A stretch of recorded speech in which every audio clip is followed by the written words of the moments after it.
All right, let's get right into it. There's this little device, right? It promises drug-free pain relief. And for decades, it's been at the center of a massive medical debate. So today, we're going to look at a landmark study that finally gives us a clear answer to the big question: does TENS actually work? I mean, we're talking about half a century here, since the 1970s. Patients, doctors, scientists, everyone's been arguing back and forth. Is this thing, transcutaneous electrical nerve stimulation, or TENS for short, is it the real deal, or is it just a fancy placebo effect? You know, all in your head. It's been this huge, uncertain mess for so long, but now we finally have the evidence to settle the score. So, you might be wondering, why was this such a puzzle in the first place? I mean, TENS is used by millions of people all over the world. But the problem was, for decades, the research was just a total mess. You had all these small studies and they were all saying different things. One says it works, another says it doesn't, and that confusion trickled down to everyone. Doctors trying to help their patients, even the big health authorities writing the official guidelines. The result? A whole lot of shrugging, inconsistent advice, and just a ton of unanswered questions. Okay, so before we get to the big reveal, the breakthrough study, we really need to unpack this whole controversy first. So first things first, what even is TENS? Well, it's basically a small, battery-powered device. A lot of them are handheld. You stick these little pads, the electrodes, on your skin, and it sends these gentle, controlled electrical pulses through them. And no, the goal is not to shock you. It's all about stimulating certain nerve fibers to, wake up your body's own natural pain-fighting system. All right, so how on earth is this supposed to fight pain? Well, this is where it gets really cool. It's not magic, it's science. It's a process called neuromodulation. Let me give you a really simple way to picture this. Think of your nerves as a phone line that goes straight to your brain. When you're in pain, that phone line is just screaming, pain, pain, pain, nonstop. So what TENS does is it dials into that same line and sends a totally different, non-painful signal like a gentle buzzing or tingling. This basically creates a busy signal that jams up the line, making it way harder for that original screaming pain message to actually get through to your brain. But wait, it's actually even cooler than just a busy signal. TENS is more sophisticated than that. See, depending on the frequency of that little electrical pulse, it can actually activate different pain relief pathways in your body.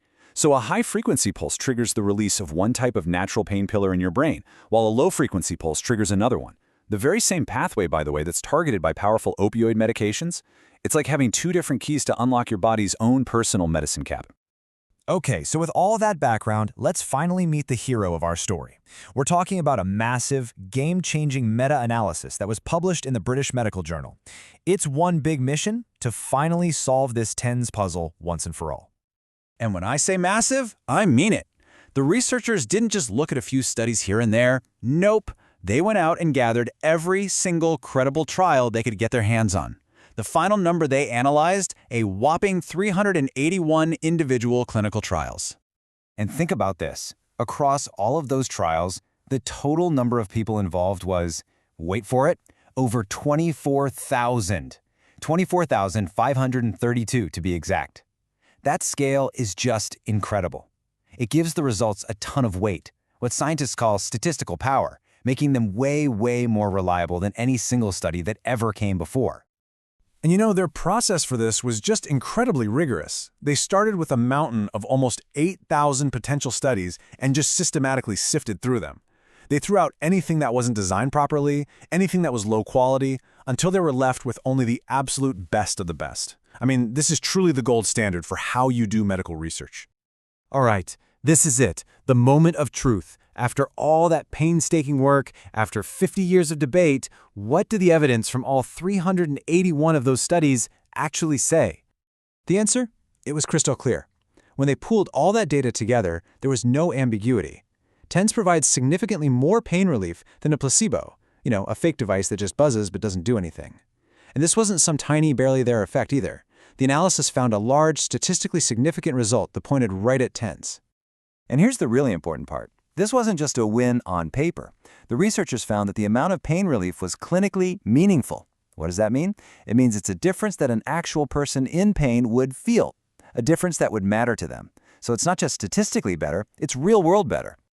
What's even more amazing is that this result was consistent across the board. It didn't matter how they sliced and diced the data. Did it work for short-term acute pain, like after an operation? Yep. What about long-term chronic pain? Yep, that too. Back pain, fibromyalgia, you name it. It turns out the specific diagnosis didn't really matter, which suggests that TENS is working on a really fundamental level to manage pain, no matter what's causing it.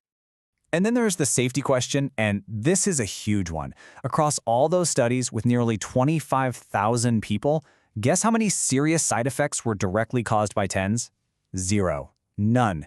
The only things that ever popped up were really minor, like a little bit of skin irritation under the electrode pads, and even that was pretty rare. The researchers who did this study, they didn't beat around the bush at all. Their conclusion was a straight-up mic drop. They wrote, and I'm quoting here, "This systematic review resolves long-term uncertainty about the efficacy of TENS." Boom. Just like that. After 50 years, the debate was finally over. So, where do we go from here? What does all this actually mean? Well, this huge finding isn't just about answering an old question. It really feels like we're turning the page and starting a whole new chapter for pain management. Because now, based on this rock-solid evidence, we have a really clear way to think about TENS. Number 1, it's a proven tool. It's not a placebo. It works. Number 2, it's incredibly safe. Number 3, it's best used as part of a team, as an adjunct treatment. It works with things like exercise and physical therapy. It's not a magic cure on its own. And number 4, you use it because someone is in pain, not because they have a specific diagnosis. So if you remember just one thing, let it be this. The bottom line is that the science is finally clear. We now have good, solid evidence that TENS is a legitimate, safe, drug-free tool that people can use to help take control and manage their own pain. And that leaves us with one last really important question to think about. For so many years, the official medical guidelines have been all over the place on TENS. Some were vague, others just dismissed it entirely, all because the evidence was so murky. But now that this huge study has finally cleared away all that fog, isn't it about time for the official guidelines to finally catch up with the science?